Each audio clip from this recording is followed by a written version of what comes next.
Bismillahirrahmanirrahim. Assalamualaikum warahmatullahi wabarakatuh.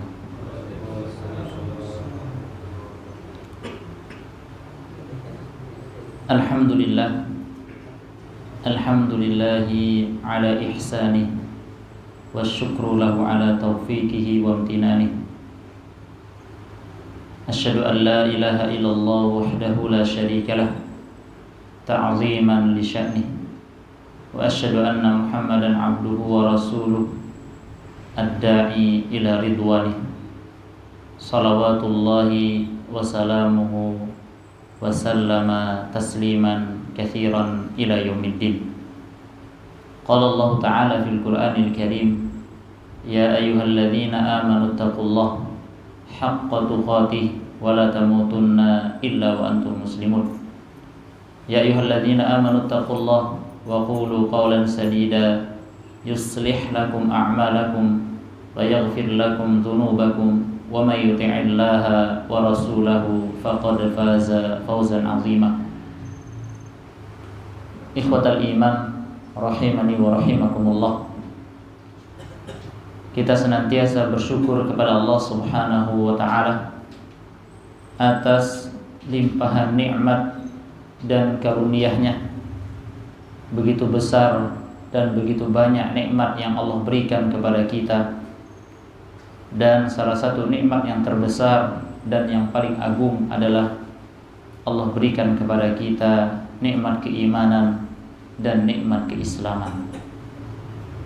Kita memohon kepada Allah Subhanahu wa taala agar Allah Subhanahu wa taala senantiasa memberikan taufiknya dan hidayahnya kepada kita semua. Amin ya rabbal alamin.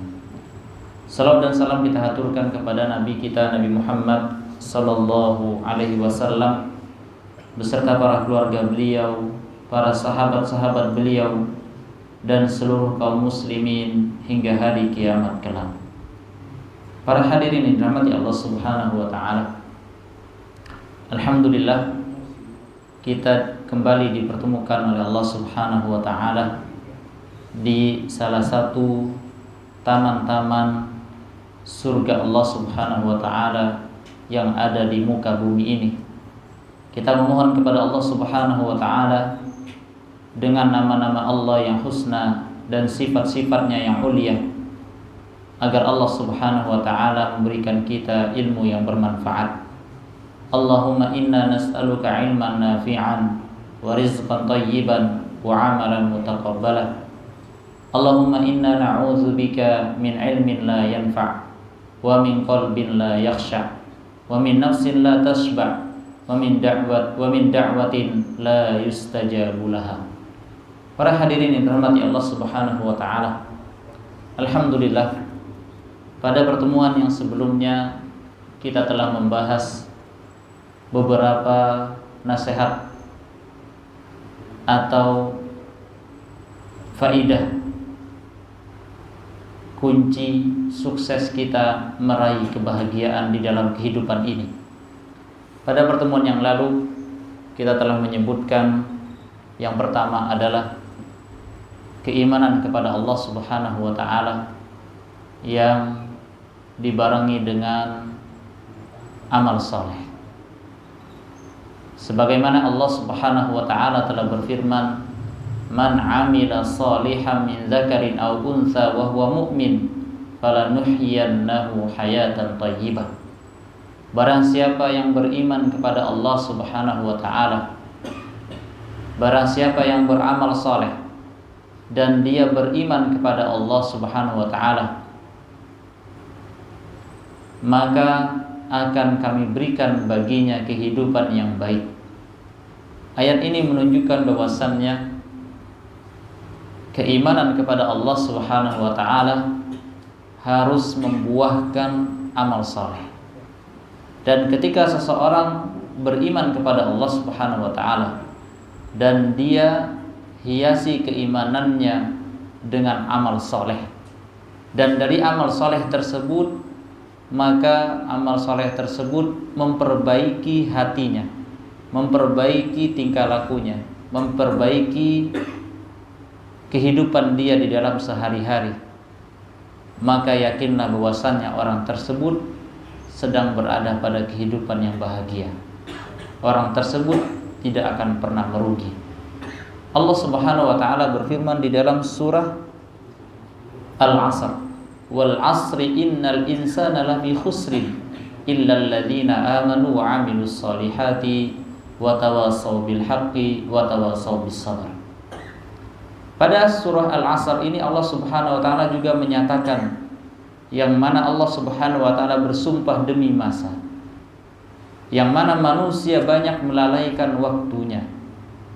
Kemudian Allah Subhanahu wa taala mengatakan sesungguhnya manusia benar-benar merugi kecuali orang-orang yang beriman dan beramal soleh, dan orang-orang yang senantiasa saling berwasiat di dalam kebaikan dan berwasiat di atas kesabaran.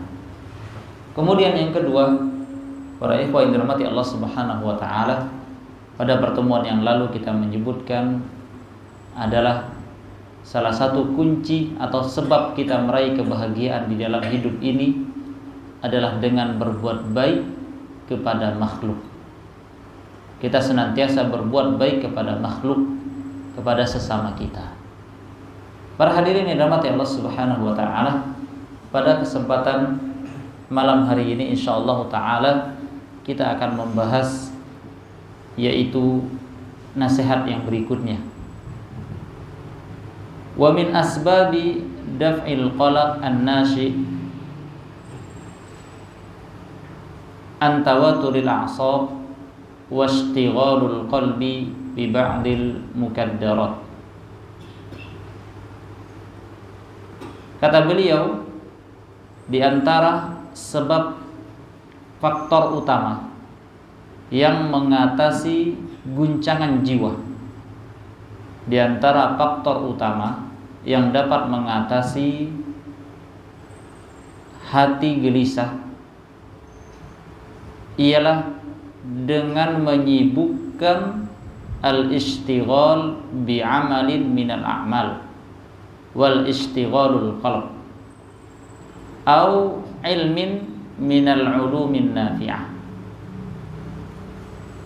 Aktivitas yang bisa membuat hati kita tenang, aktivitas yang membuat hidup kita bahagia adalah kita menyibukkan kepada hal-hal yang bermanfaat, mengisi aktivitas kita dengan hal-hal yang mendatangkan manfaat, atau kita menyibukkan diri kita dengan menuntut ilmu atau mempelajari ilmu yang bermanfaat. Para hadirin yang dirahmati Allah Subhanahu wa taala, pada sebelumnya tadi kita telah menyebutkan tentang surah Al-'Asr, yang mana surah Al-'Asr memiliki keutamaan yang luar biasa dan memiliki keagungan yang luar biasa. Oleh karenanya Al-Imam Asy-Syafi'i rahimahullahu ta'ala, beliau menyebutkan tentang keutamaan surah Al-'Asr ini. Law ma anzalallahu hujjatan ala khalqi illa hadhihi surah lakafathum. Kata Al-Imam Asy-Syafi'i rahimahullahu ta'ala, kalau sekiranya Allah Subhanahu wa ta'ala hanya menurunkan kepada manusia, hanya menurunkan kepada makhluknya, yaitu manusia, pada hamba-hambanya, sebagai petunjuk, sebagai pegangan di dalam hidupnya, kecuali hanya satu surah ini saja, maka sebenarnya sudah cukup bagi mereka semua. Karena kalau kita lihat isi kandungan ayat ini atau isi kandungan surah ini secara umum, ketika Allah Subhanahu wa taala berfirman dengan wal 'asr, demi masa, demi waktu. Berapa banyak waktu yang nikmat waktu yang Allah berikan kepada kita. Begitu besar, begitu berharganya nikmat waktu yang Allah berikan kepada kita, yang mana disebutkan oleh para ulama bahwasannya waktu tersebut, sifat waktu dia tidak akan pernah kembali. Ya. Sifat waktu dia tidak akan pernah kembali. Kita mungkin bisa mengenang masa-masa indah kita di masa kecil kita, tetapi kita mengulangi untuk masa tersebut tidak akan pernah bisa. Tidak akan pernah bisa kita beli dengan harta kita. Tidak akan pernah kita bisa gantikan dengan jabatan kita. Kemudian Allah juga menekankan bahwasannya manusia banyak merugi, atau seluruh manusia, kebanyakan manusia benar-benar pada dalam keadaan merugi. Kemudian Allah Subhanahu wa taala menyebutkan illal ladzina amanu. Para ulama menyebutkan dimaksudkan illal ladzina amanu, kecuali orang-orang yang beriman.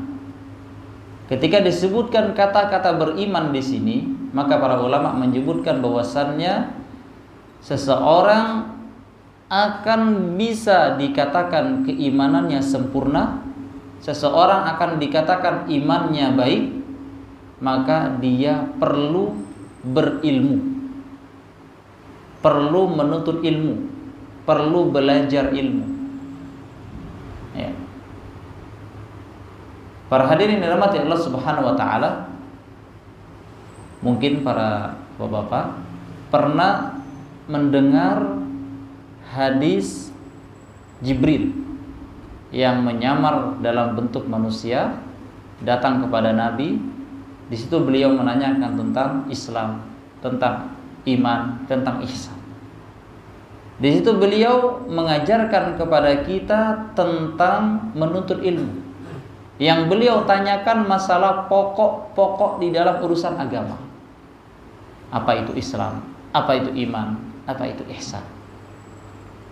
Dan pada ayat ini juga kita wajib mempelajari ilmu agama, terlebih khusus yang berkaitan tentang hak-hak Allah Subhanahu wa taala. Agar kita beriman dengan benar, agar kita beribadah makin semangat, agar kita beriman benar-benar tulus keimanan kita, maka yang pertama adalah harus memahami makna tauhid. Misalkan Allah Subhanahu wa taala berfirman, "Fa'lam annahu la ilaha illallah." Ketahuilah, pelajarilah makna dari la ilaha illallah, makna keimanan tersebut. Kemudian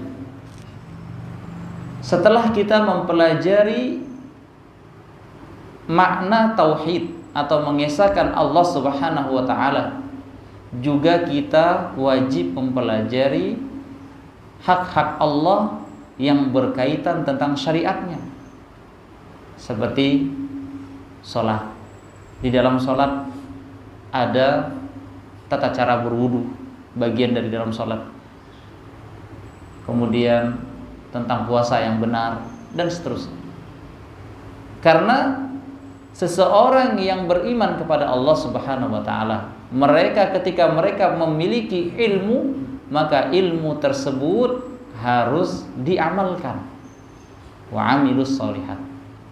Maka konsekuensi dari beramal soleh sesuai dengan keimanan, sesuai dengan ilmu yang dia miliki, maka tentunya dia akan berkonsentrasi fokus mengamalkan atau aktivitas kesehari-hariannya di atas keimanan dan di atas bimbingan ilmu agama.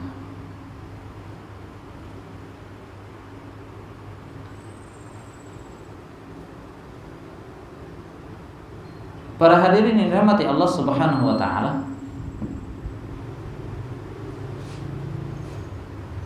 disebutkan di sini ketika seseorang menyibukkan diri dengan berbagai aktivitas atau dengan mempelajari ilmu yang bermanfaat, aktivitas semacam ini dapat mengalihkan perhatian hati seseorang dari hal yang dapat mengguncangkannya, bahkan mungkin mampu melupakan faktor-faktor yang mendatangkan kesedihan dan musibah. Ya. Wa rubbama nasiya bisababi dzalikal asbab allati aujabat lahul ham wal gham. Kemudian kata beliau, jiwanya bisa menjadi senang dan semangatnya pun bertambah. Faktor-faktor semacam ini bisa berlaku bagi orang yang beriman dan yang tidak beriman. Ya. Hanya saja orang yang beriman unggul dengan keimanan dan keikhlasannya ketika dia menyibukkan diri dengan ilmu yang dia pelajari atau dia ajarkan, juga dengan perbuatan yang baik yang dia lakukan. Jika yang dia lakukan berbentuk ibadah, maka tentunya nilainya adalah ibadah. Jika berbentuk pekerjaan atau kebiasaan duniawi, maka pekerjaan itu jika disertai dengan niat yang baik, maka tentunya dia akan mendapatkan pahala di sisi Allah Subhanahu wa ta'ala.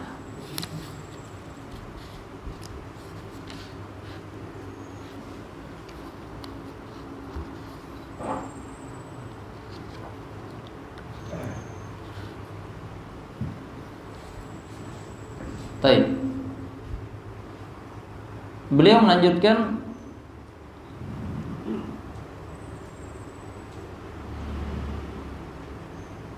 wa in kana syughlan dunyawiyan aw 'adatan dunyawiyyah asbahan niyyatu salihah wa qasdul isti'anah bidzalika 'ala ta'atillah falidzalika atharuhu al-fi'alu fi daf'il hammi wal humumi wal ahzan. Kata beliau, ketika seseorang melakukan amalan ibadah atau suatu pekerjaan duniawi tetapi dilandasi dengan niat yang baik, bahwasanya dia bekerja adalah untuk menafkahi anak istrinya, kemudian dia gunakan harta yang halal yang dia dapatkan untuk di jalan Allah Subhanahu wa ta'ala, maka niat baik tersebut akan mendapatkan atau bernilai ketaatan kepada Allah Subhanahu wa ta'ala. Kemudian yang berikutnya kata beliau, wa yanbaghi ay yakuna asy-syughlu alladhi yastaghilu fihi mimma ta'nasu bihi an-nafs fa inna hadza ad'a li husuli hadzal maqsud an-nafi' wallahu a'lam. Karena itu kata beliau, hendaklah kita memilih kesibukan yang disenangi dan diinginkan oleh jiwa, sebab yang demikian ini dapat mempercepat hasil yang dimaksudkan. Artinya, para hadirin rahmati Allah Subhanahu wa ta'ala, ketika seseorang dia melakukan rutinitas sehari-harinya, pagi dia mengajar, pagi dia bekerja berdagang, kemudian intinya dia menyibukkan kepada hal-hal yang bermanfaat. Terlebih lagi di samping dia menyibukkan dengan hal-hal yang bermanfaat bagi kehidupan dunianya dan dilandasi dengan niat yang baik, kemudian juga dia menuntut ilmu agama, maka tentunya dia tidak akan pernah berada pada kegelisahan di dalam hatinya, penuh ketenangan jiwanya. Tidak, bahkan di sini disebutkan tadi rubbama nasiya, bisa jadi dia melupakan yang mungkin dia punya masalah yang lain.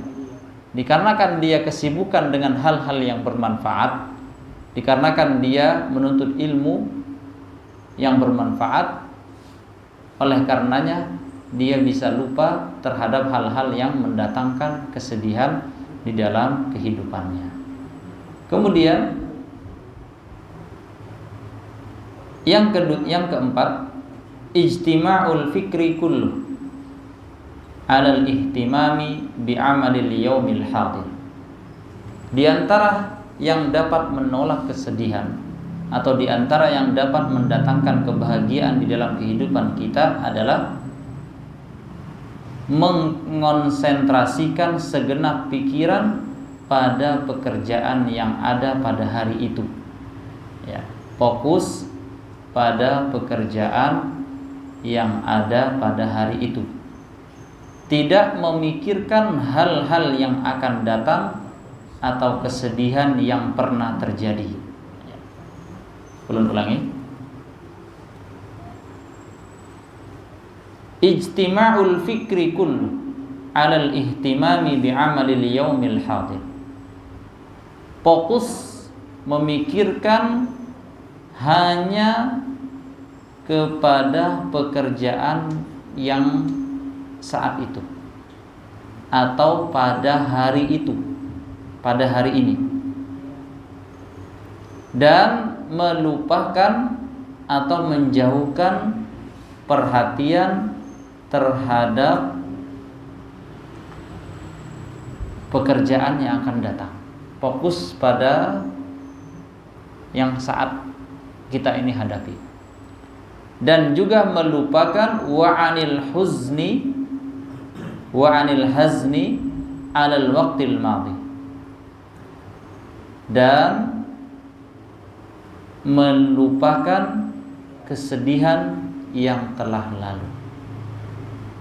Walidha ista'adha an-nabiy sallallahu alaihi wasallam minal hammi wal hazan. Oleh karenanya Rasulullah sallallahu alaihi wasallam, beliau, salah satu doa yang beliau ajarkan kepada kita adalah beliau meminta perlindungan kepada Allah Subhanahu wa taala dari al-ham wal huzn. Dari al-ham wal huzn disebutkan al-huzn 'alal umur al-madiyah allati la yumkinu raddaha wala istidrakuha.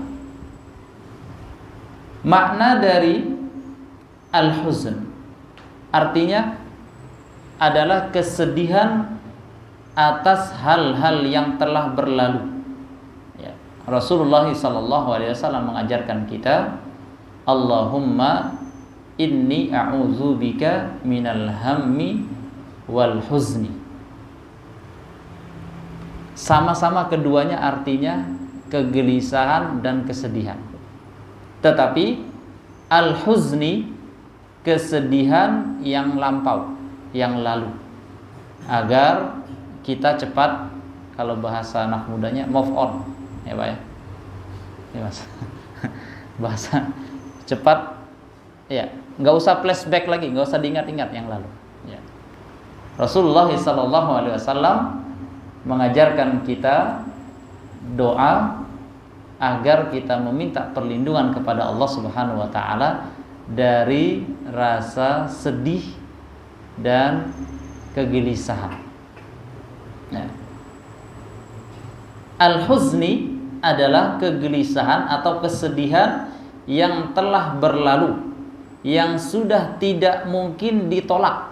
Artinya telah berlalu, nggak mungkin juga kita mau kita menyesal sampai menangis pun tidak akan bisa kita menolak. Itu sudah tertulis, sudah sunatullahnya seperti itu. Kemudian dan tidak bisa diraih kembali, ya. Tidak bisa diraih kembali. Adapun al-hammi alladzi yahdusu bisababil khaufi minal mustaqbal. Adapun al-ham, kesedihan yang terjadi karena perasaan takut terhadap yang akan datang. Nah, jadi rasa cemas, rasa takut yang akan datang. Jadi ada perbedaan al-huzni wal hammi. Sama-sama kesedihan, tetapi al-huzni rasa sedih yang telah lalu dan mustahil bisa ditolak ataupun bisa diraih kembali. Ya. Kita, ya, misalkan ditinggalkan orang yang tercinta, ya, orang yang kita cintai. Kita semua bersedih dan mustahil kita bisa menolak hal tersebut, dan mustahil kita bisa meraihnya kembali, mustahil. Maka yang terbaik bagi kita, ya, kita melupakan hal yang telah terjadi.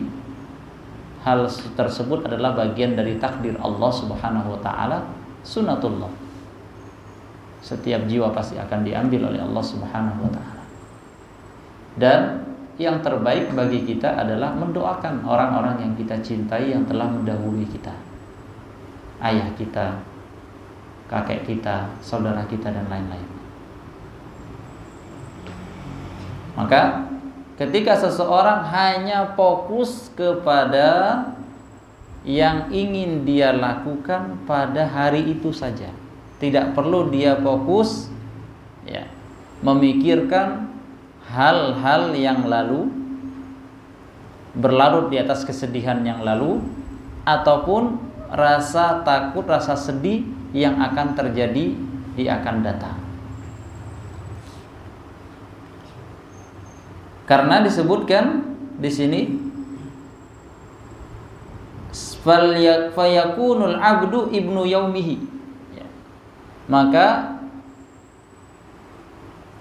seorang hamba hendaklah dia menjadi orang yang hari itu, putranya hari itu, putra harinya. Artinya seorang tersebut hanya memfokuskan pikirannya pada hari tersebut.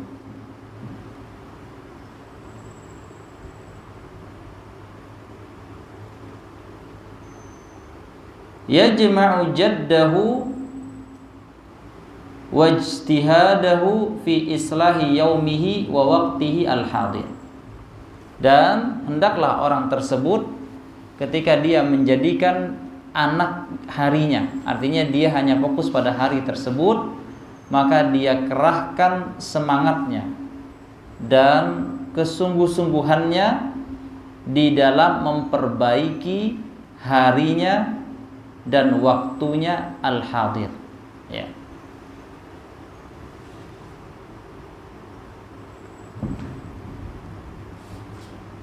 Karena fa inna jam'al qalbi ala dzalika yujibu takmilal a'mal. Yujibu takmilul a'mal. Karena kata beliau, apabila hati dikonsentrasikan untuk hal ini, maka dia akan berusaha menyempurnakan semua tugasnya, dan dengan demikian dia terhibur wa yatasalla bihil 'abd 'anil hammi wal huzni. Ulun ulangi, dia akan giat dan bersungguh-sungguh memperbaiki hari dan waktu yang dia ada pada saat itu. Maka apabila dia berkonsentrasi pada hal demikian, maka tentunya dia akan lebih giat di dalam menyempurnakan kebaikan-kebaikan yang ada pada hari tersebut. Dan dengannya dia terhibur dan terlupakan dari rasa sedih dan kegelisahan di dalam hatinya.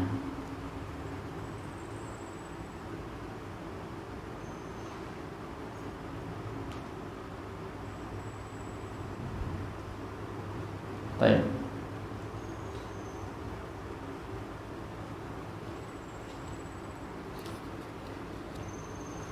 Para hadirin yang dirahmati Allah Subhanahu wa taala, dalilnya Rasulullah sallallahu alaihi wasallam bersabda, "Ihris ala ma yanfa'uka wasta'in billah wala ta'jiz.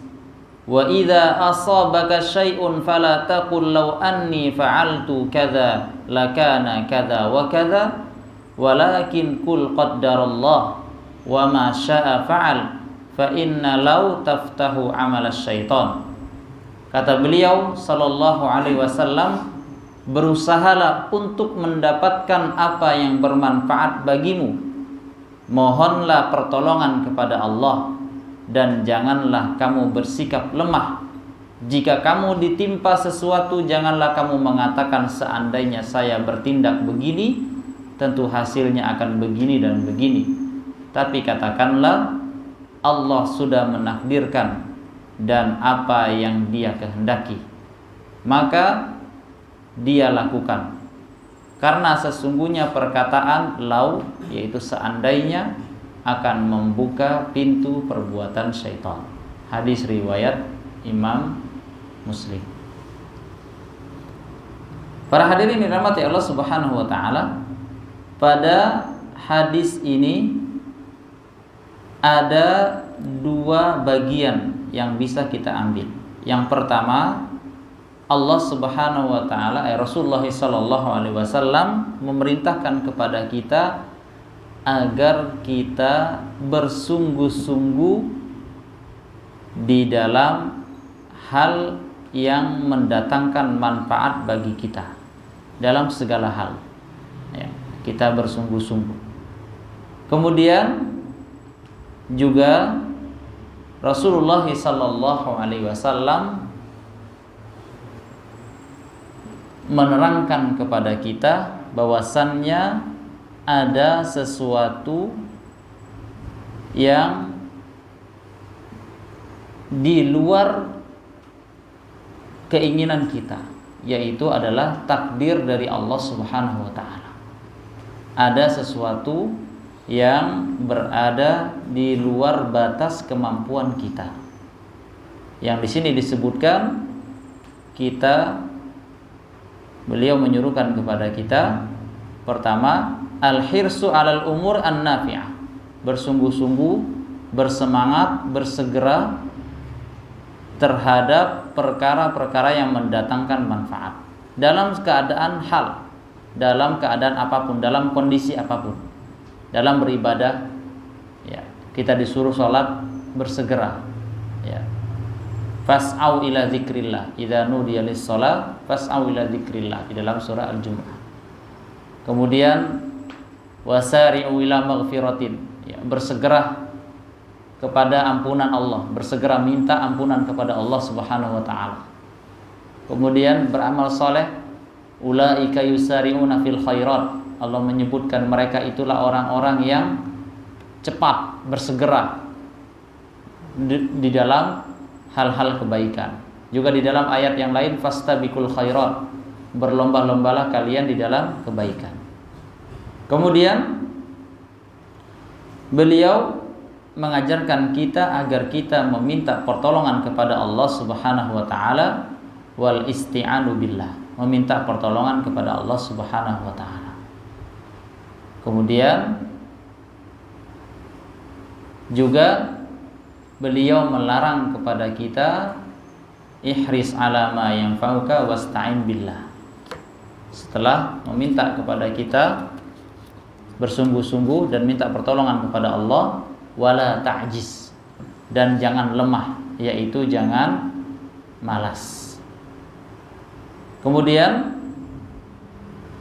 yang terakhir adalah beliau menjelaskan kepada kita al-istislam lil umur al-madiyah an-nafidhah wa musyahada qada'illahi wa qudratihi wa qudrihi wa qadarihi, dan kita berserah diri menerima segala sesuatu yang telah terjadi, dan kita bersiap menerima takdir atau qada Allah Subhanahu wa taala.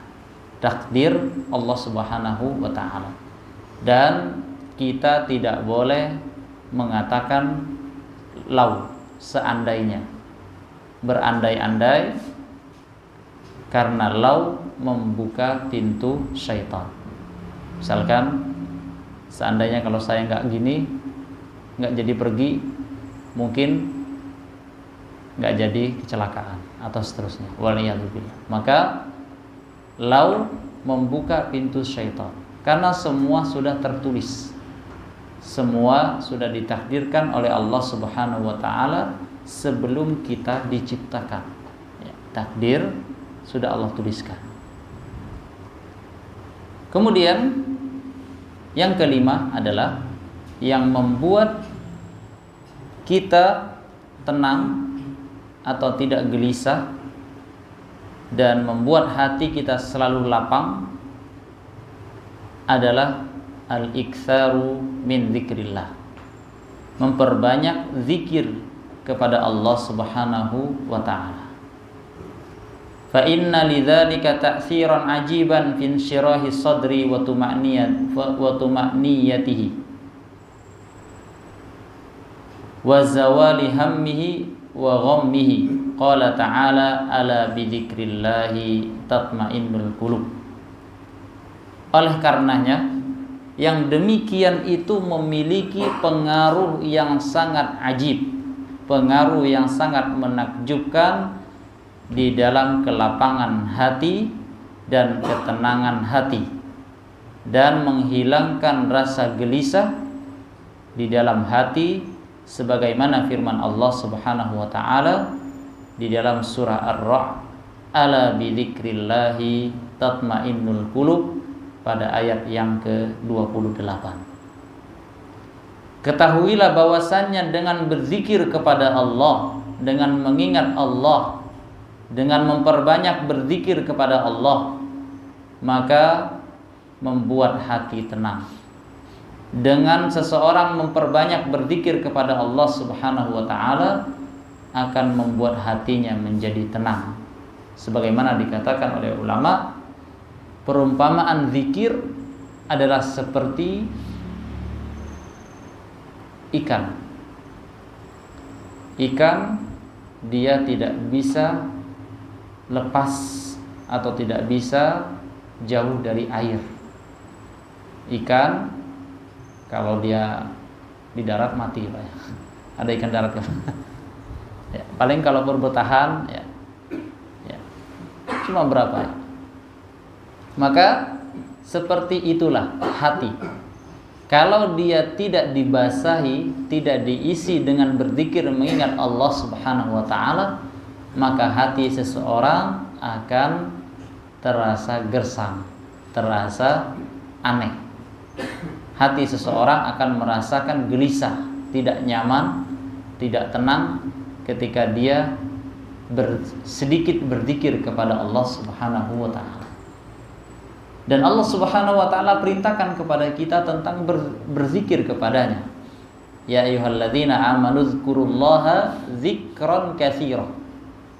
Di situ Allah Subhanahu wa taala perintahkan kepada orang-orang beriman agar berzikir kepada Allah dzikran katsira.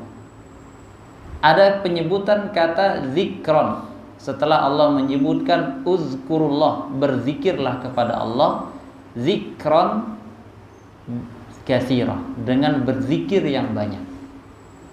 Kalau kita pelajari di dalam ilmu bahasa Arab ada istilahnya maf'ul mutlaq, atau kita artikan ketika Allah Subhanahu wa taala memerintahkan suatu perintah kemudian ditambahkan dalam lafaz yang dari asal kata kerjanya diambil. Itu menunjukkan adalah penegasan. Artinya Allah Subhanahu wa taala menegaskan kepada kita dengan berzikir yang banyak, menekankan kepada kita, kepada orang-orang yang beriman agar berzikir, agar mengingat Allah dengan banyak. Dan juga Allah berikan kemudahan kepada kita. Berzikir kepada Allah Subhanahu wa taala bisa dilakukan dalam berbagai macam kondisi ya. Tatajafa junubum 'anil madaji'i yad'una rabbahum khawfan wa tama'an. Ada yang berzikir kepada Allah Subhanahu wa taala, alladzina yadhkurunallaha alladzina yadhkurunallaha qiyaman wa qu'udan. Mereka itulah orang-orang yang mengingat Allah, yang berzikir baik dalam keadaan berdiri ataupun duduk, dan juga berbaring ya, dalam keadaan beberapa dan kondisi. Allah berikan kemudahan kepada kita untuk selalu berzikir kepada Allah Subhanahu wa taala.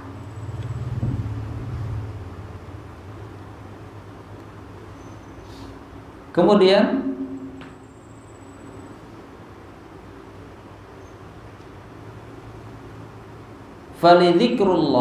faladzikrillahi atharun azimun fi husuli hadzal matlub li khasiyatihi walima yarjuhul 'abdu min thawabihi wa ajruhu min thawabihi wa ajrihi walamma yarjuhul 'abdu min thawabihi wa ajrihi. Kata beliau, berzikir kepada Allah memiliki pengaruh yang sangat agung di dalam memperoleh atau mendapatkan yang ingin kita capai, yaitu tadi ketenangan di dalam hidup. Bagi siapa?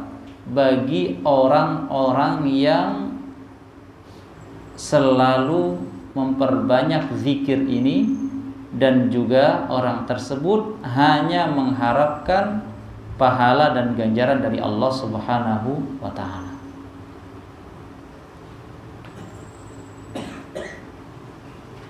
Ya. Maka berzikir adalah bisa mendatangkan ketenangan di dalam hati kita. Para hadirin yang dirahmati Allah Subhanahu wa ta'ala, kemudian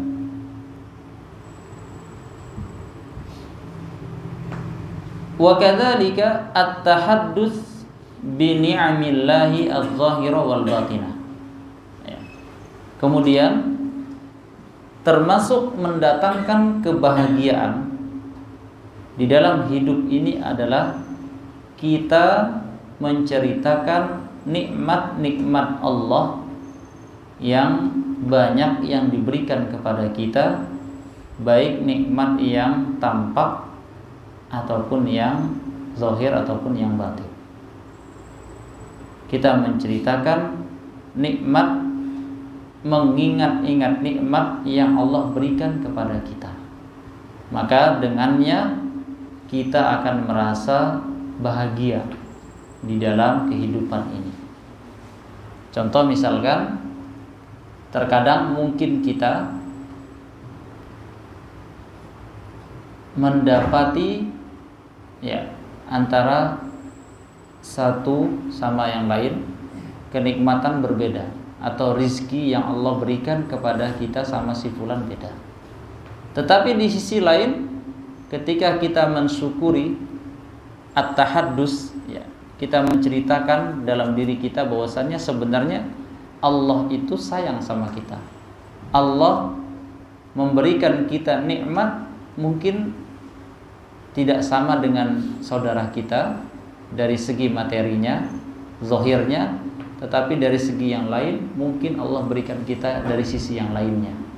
Misalkan kita, Allah berikan nikmat yang lain, anak-anak kita yang berbakti kepada kita, ataupun mungkin Allah Subhanahu wa ta'ala berikan kepada kita berupa kesehatan. Si fulan mungkin dia Allah luaskan rezekinya, tapi Allah uji juga dia dengan anak yang tidak taat kepada kedua orang tuanya. Atau mungkin Allah uji dia dengan berbagai penyakit, yang artinya dia juga harus cek rumah sakit setiap bulan dan seterusnya. Maka di sini kata beliau, membuat kita bahagia adalah dengan menceritakan nikmat yang telah Allah berikan kepada kita. Jadi menceritakan nikmat yang Allah berikan kepada kita, maka dengannya kita bisa mencegah diri kita dari rasa kesedihan dan kegelisahan. Dan ketika seseorang menceritakan nikmat yang Allah berikan kepada kita, maka tentunya akan menghasilkan syukur kepada Allah Subhanahu wa ta'ala. Akan menghasilkan syukur kepada Allah Subhanahu wa ta'ala atas nikmat yang telah Allah berikan kepada dia. Maka Rasulullah SAW mengatakan, qad aflaha man aslama wa ruziqa kafafan wa qannahu Allahu bima ata. Kata Rasulullah SAW, sungguh beruntung orang yang berislam, orang yang beragama Islam, dan Allah cukupkan rezekinya, dan Allah berikan hati yang qanaah. Maka ketika dia memiliki sifat qanaah, maka tentunya dia tidak akan iri terhadap pemberian yang Allah berikan kepada saudaranya. Dia tidak akan pernah iri terhadap rezeki saudaranya. Dan tentunya dia akan bersyukur, dan bahkan mungkin dia bisa mengambil hikmah dari yang lainnya. Ternyata dia tidak hanya bisa melihat ke atas, tetapi dia harus melihat yang ada di bawahnya ketika melihat perkara dunia. Maka ulun tutup dengan satu nasihat. Jika seseorang mengungguli kita, jika seseorang mengungguli kita di dalam hal-hal dunia, maka kita harus lebih mengungguli dia di dalam perkara akhirat. Dengannya kita tidak akan iri terhadap apa yang dia dapati, dan tentunya kita akan bersyukur kepada Allah Subhanahu wa taala. Jadi yang menjadi tolak ukur, jika ada seseorang yang unggul di dalam dunia dari diri kita, maka cobalah kita mengungguli dia di dalam akhirat dengan ibadah kita, dengan silaturahim kita, dengan berbuat baik terhadap tetangga, dengan berbuat baik kepada keluarga dan seterusnya. Unggulilah dia di dalam perkara akhirat. Barakallahu fikum. Mungkin ini yang bisa ulun sampaikan, dan kurang lebihnya mohon maaf. Subhanakallahumma wa bihamdika asyhadu an la ilaha illa anta astaghfiruka wa atubu ilaik. Assalamualaikum warahmatullahi wabarakatuh.